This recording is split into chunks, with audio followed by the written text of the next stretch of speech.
Coucou à tous, bienvenue sur ma chaîne. On se retrouve aujourd'hui pour le taroscope du mois de février pour les vierges, ascendant vierge et lune en vierge. Si vous ne connaissez pas vos signes ascendants et lunaires, je place en barre d'infos deux liens qui vous permettront de les calculer. Je tenais également à remercier les personnes qui m'ont fait confiance en me demandant un tirage personnel. J'ai reçu énormément de demandes, ce qui explique pourquoi je n'ai pas beaucoup posté ce mois de janvier. Donc d'ailleurs, j'ai rien posté pratiquement.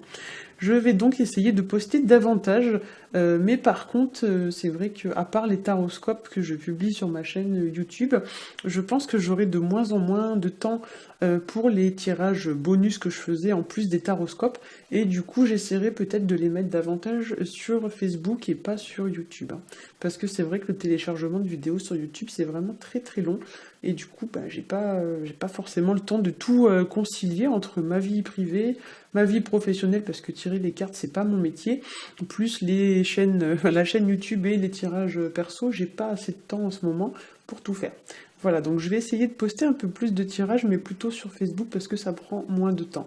Donc je vous mettrai en barre d'infos le lien pour la page Facebook, et je vous mettrai aussi mon adresse email, comme ça pour ceux qui veulent me contacter afin de connaître mes conditions pour les tirages personnels, vous pourrez le faire via mon email.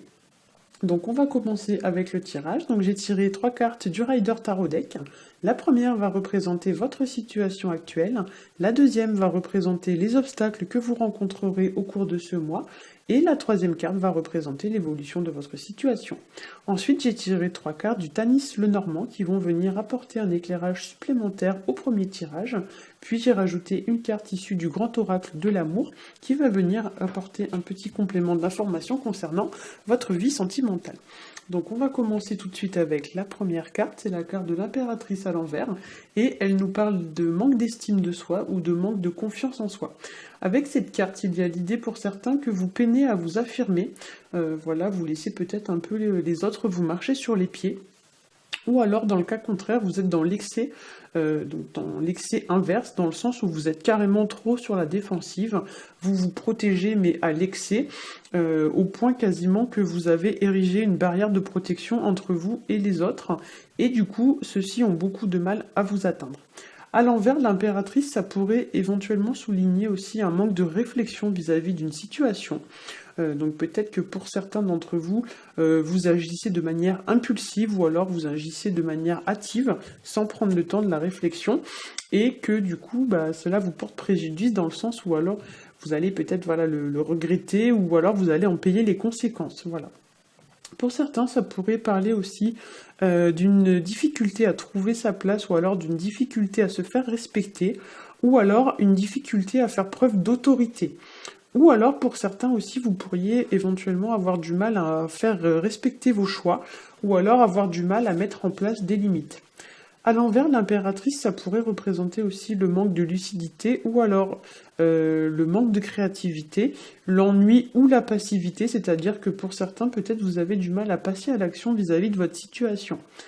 Pour certains aussi, avec cette carte de l'impératrice à l'envers, vous pourriez avoir du mal à communiquer à cœur ouvert avec votre entourage, ou alors vous pourriez être plus tenté de regarder le passé que l'avenir.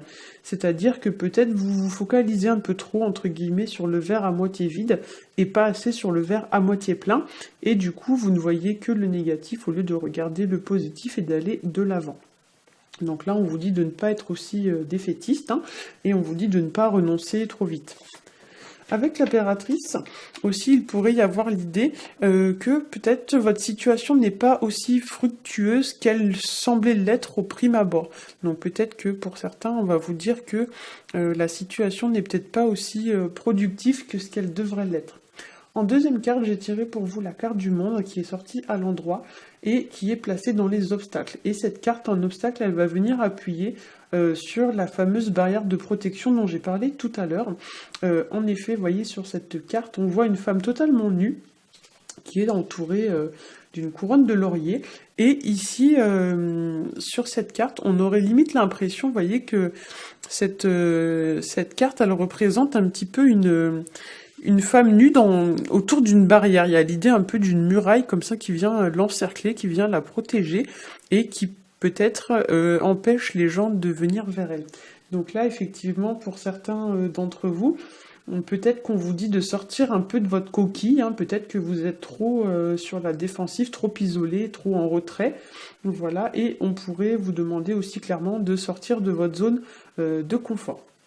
On pourrait aussi vous demander de retirer votre carapace dans le sens où vous devez prendre le risque de vous montrer tel que vous êtes. Vous devez vous mettre à nu devant les gens de façon à ce qu'ils puissent plus facilement aller vers vous ou plus facilement vous atteindre. Donc là, effectivement, peut-être que comme la carte est placée dans les obstacles, on vous dit que cette carapace de protection que vous avez vous empêche de progresser ou vous bloque dans votre situation. Voilà, donc c'est un obstacle.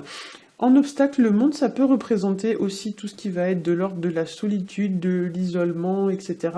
Dans le sens où peut-être vous êtes un peu trop casanier et qu'on va vous inviter peut-être à aller davantage vers les gens, à sortir, etc. Et avec cette carte, on pourrait aussi vous inviter à exprimer tout ce que vous ressentez au lieu de tout garder pour vous. Parce qu'ici, j'ai un peu le ressenti que pour certains, il y a beaucoup de choses, notamment des sentiments, des émotions, etc., qui sont retenues, qui sont contenues, et que vous ne les laissez pas sortir. Alors que pourtant, j'ai limite envie de vous dire, ça aurait besoin de sortir, mais vous, pour X ou Y raison, vous n'y parvenez pas. On pourrait aussi vous demander avec cette carte de vous faire connaître, dans le sens de vous faire connaître du monde, d'attirer des gens à vous, d'obtenir une certaine notoriété. Par exemple, sur le plan professionnel, ça pourrait être en faisant de la pub, en vous faisant connaître par le bouche à oreille, etc. Mais il y a l'idée que vous êtes peut-être trop en retrait et que vous gagneriez à être connu, vous voyez. Ou alors peut-être qu'on va vous inviter aussi avec cette carte à vous déplacer géographiquement parlant pour aller explorer aussi un petit peu tout ce qui va avoir attrait à l'inconnu, etc. Donc il y a l'idée un peu de sortir de sa zone de confort. La carte du monde, c'est aussi tout ce qui est lié au voyage, à l'étranger. Donc là, effectivement, vu que la carte, elle est placée dans les obstacles, peut-être que vous êtes réticent à bouger, à déménager, à vous déplacer, etc. Et peut-être que cela vous bloque. Hein. Voilà.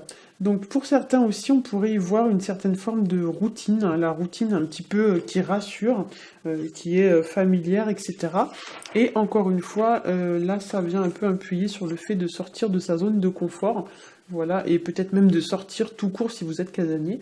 Il y a l'idée un peu voilà, de se changer les idées, hein, de renouveau, de rencontrer plus de gens, d'être plus sociable, etc., etc. Là, l'idée que j'ai avec cette carte, c'est que pour certains, vous êtes complètement muré, voilà, muré dans votre petit cocon, hein, et à la manière de la chenille qui devient papillon, là, on vous demande de percer le cocon et de prendre votre envol. Hein, voilà. En troisième carte, j'ai tiré pour vous la carte de la roue de fortune à l'envers, qui ici va venir indiquer des changements importants dans votre vie. Voilà, donc ça indique souvent tout ce qui va être fin de cycle et début d'un autre cycle. À l'envers, il y a l'idée quand même que ces fins de cycle et ces changements vont être vécus de manière un petit peu difficile, ou alors où il va y avoir des retards ou des choses comme ça, des obstacles qui vont se présenter à vous. Il y a l'idée aussi pour certains d'entre vous que vous pourriez mal vivre les changements qui sont en train de s'opérer dans votre vie. Voilà.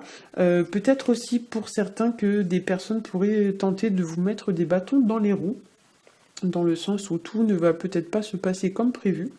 Avec la carte de la roue de fortune à l'envers aussi, il pourrait pour certains y avoir du mal à tourner la page sur une situation ou alors du mal à aller de l'avant.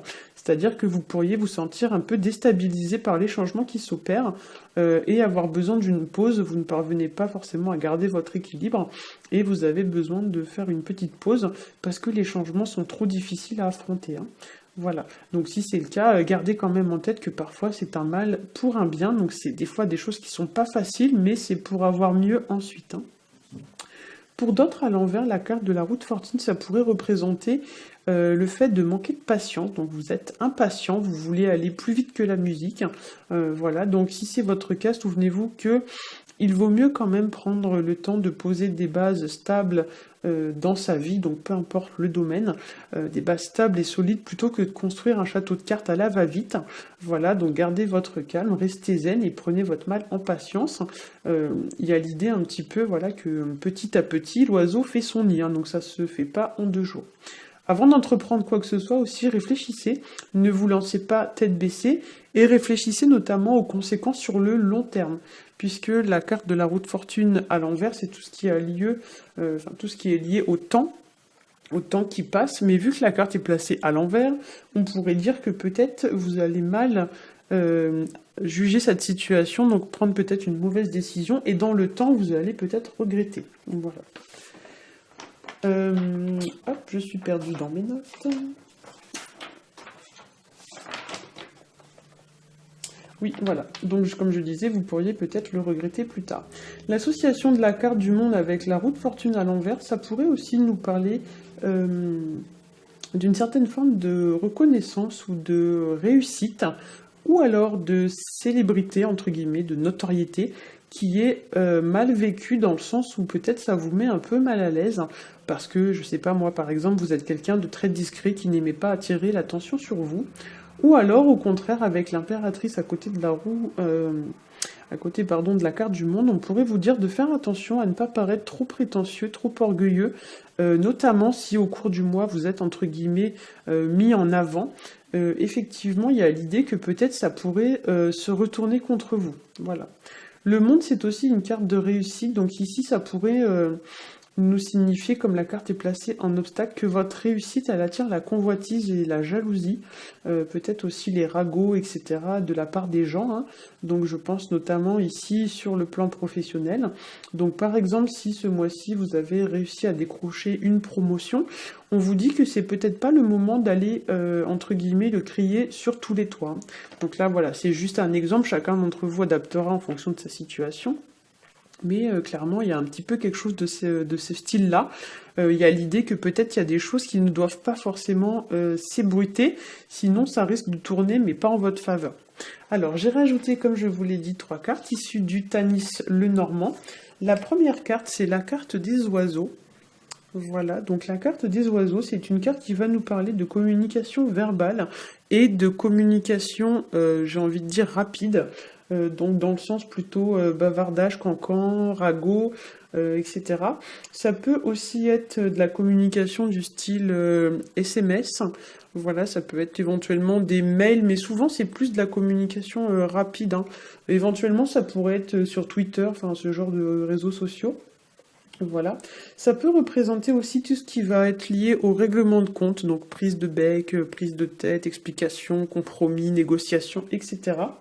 Voilà. Et ça peut représenter aussi tout ce qui va être de l'ordre du conflit avec les proches, hein, petite prise de tête avec la famille, avec les collègues, etc. Ça représente aussi la période de nidification, hein, donc tout ce qui va être relatif à l'établissement du foyer, hein, construction du foyer. Donc effectivement, il y a l'idée, comme j'ai dit tout à l'heure, que petit à petit, l'oiseau fait son nid. Donc peut-être que vous devez prendre votre temps et ne pas vous lancer tête baissée, comme l'indiquait déjà la roue de fortune. On vous dit que peut-être si vous allez trop vite, vous allez le regretter. Ou peut-être que votre nid, entre guillemets, ne sera pas assez solide, hein. Voilà. Dans tous les cas, ici, ça vient quand même appuyer sur l'idée de changement sur le plan du foyer, notamment sur le plan familial, hein. Il y a l'idée quand même d'aménager le nid, donc la maison, peut-être en vue d'un événement ou quelque chose de ce style-là. Voilà, pour certains d'entre vous, bien sûr, ça ne va pas concerner tout le monde, c'est un tirage général, mais il y a peut-être aussi voilà, l'idée de passer à l'étape supérieure, mais encore une fois, attention à ne pas aller trop vite, hein. En deuxième carte, j'ai tiré pour vous la carte des souris. Alors, la carte des souris, c'est la carte qui nous parle de petites pertes, en fait. Donc, c'est tout, en fait, c'est tout ce qui potentiellement pourrait vous ronger. Donc, il faut imaginer cette carte comme une petite souris qui vient grignoter un petit peu vos possessions. Je parle de possessions matérielles, hein, donc ça peut être des petites dépenses imprévues, ça peut être aussi éventuellement des pertes de temps, pertes d'énergie, mais souvent, c'est plus des pertes matérielles. Voilà, donc ça représente aussi les personnes qui doucement mais sûrement essayent de profiter de vous et qui essayent, on va dire, de s'accaparer vos biens. Voilà, et ça peut aussi représenter potentiellement l'idée d'arriver à ses fins si on s'arme de patience, hein. Voilà. Mais c'est vrai que souvent cette carte, moi je l'interprète plus comme l'idée de quelque chose qui se ronge petit à petit, une situation qui se dégrade ou qui se détériore comme ça, doucement mais sûrement. En troisième carte, j'ai tiré pour vous la carte du messager qui parle de renouveau, qui parle de dynamisme, qui nous parle de mouvement vers l'avant. Ça nous parle de progresser, d'avancer, etc. Et ça parle aussi parfois de nouvelles. Donc cette fois-ci, on est plus sur de la nouvelle. Normalement, c'est plus écrite, mais bon, pourquoi pas. Peut-être quelqu'un va vous apporter une bonne nouvelle, ou ça peut aussi représenter quelqu'un qui va venir vous rendre visite, hein. Ou alors c'est vous qui allez rendre visite à quelqu'un. Mais là, effectivement, si j'interprète les trois cartes ensemble, on pourrait vous conseiller en fait de vous éloigner. Attendez, je vais vous montrer, ce sera plus simple. Voilà. En fait, on a ce petit personnage là ici qui semble un petit peu fuir les souris et les oiseaux. Donc là, il y a un peu l'idée quand même de s'éloigner des personnes ou alors des situations hein, qui nous tirent vers le bas ou alors qui nous pompent un peu de l'énergie, etc. pour rien. On pourrait vous demander aussi de tourner le dos au cancan, au ragot, etc. et de partir vers l'avant, donc d'aller de l'avant, de ne pas vous arrêter au premier commérage que vous entendez. Il y a l'idée aussi pour certains, comme je l'ai dit précédemment, de se focaliser sur le verre à moitié plein et pas sur le verre à moitié vide, c'est-à-dire que vous devez garder votre objectif en vue, voilà, et on pourrait vous demander aussi de mettre en place des actions. Ou alors, on pourrait vous demander de passer à l'action et de foncer au lieu de rester passif. La carte du messager, c'est une carte quand même qui est assez active, assez fougueuse, hein, donc c'est une carte très énergique. Donc là, effectivement, on vous encourage peut-être à vous détacher du passé pour vous focaliser sur l'avenir. Vous pourriez pour certains aussi recevoir soit des nouvelles, soit une visite, ou quelqu'un qui va vous permettre, par X ou Y moyen, d'aller de l'avant. Voilà, une proposition, une offre, je sais pas moi, n'importe quoi. Vous allez entendre parler de quelque chose via quelqu'un, etc., dans une discussion. Ou alors vous pourriez recevoir aussi une information ou une nouvelle qui va vous permettre de mettre un terme à des rumeurs ou à des ragots, des cancans, etc., ou alors encore vous allez recevoir une nouvelle qui va vous permettre de mettre un terme à une situation qui vous rongeait un petit peu le moral, hein, qui vous minait un peu le moral. En carte pour le conseil sentimental, donc j'ai tiré pour vous en carte issue du grand oracle de l'amour, la carte 24 qui s'appelle sincérité. Et ici, cette carte, elle vient à nouveau appuyer sur la nécessité de briser notre carapace et de nous montrer enfin tel que l'on est vraiment. C'est-à-dire que, comme le montre très bien la carte, l'heure est venue ici de faire tomber le masque. Un peu comme si vous étiez dans un bal masqué, en fait, on vous demande d'enlever votre masque et de vous montrer tel que vous êtes, hein, voilà, sans artifice, de façon authentique, hein, sans tricher, sans se camoufler, afin de rétablir une situation. Le vert ici faisant référence à tout ce qui est santé, il y a l'idée peut-être que pour certains, si vous vous montrez plus naturel, plus spontané, plus authentique, votre situation, entre guillemets, va guérir. Voilà. Pour certains aussi, donc je le redis encore une fois, vous devez peut-être oser sortir de votre zone de confort, innover, prendre des initiatives et vous mettre à nu, voilà. Et sur le plan numérologique, ici on est sur du 24, donc 2 plus 4, on est sur du 6, et le 6, c'est un chiffre qui va ici nous parler d'harmonie, de choix, de paix. Donc ici, on pourrait vous demander peut-être de trancher une situation, de faire le bon choix, notamment si vous hésitez entre plusieurs options. Voilà, arrêtez de tergiverser et engagez-vous dans une voie définitivement, donc une bonne fois pour toutes. On vous dit peut-être aussi d'arrêter de vous dissimuler sous des apparences qui sont trompeuses et de faire des choix dans votre vie en vue de remettre celle-ci à l'équilibre. En fait, il y a l'idée que vous devez faire des choix visant à retrouver la paix et l'harmonie au sein de votre vie sentimentale. Voilà, j'espère que ce tirage vous aura plu. Si c'est le cas, n'hésitez pas à liker, à partager et à vous abonner. Pour ma part, je vous souhaite un très bon mois de février et je vous dis à bientôt.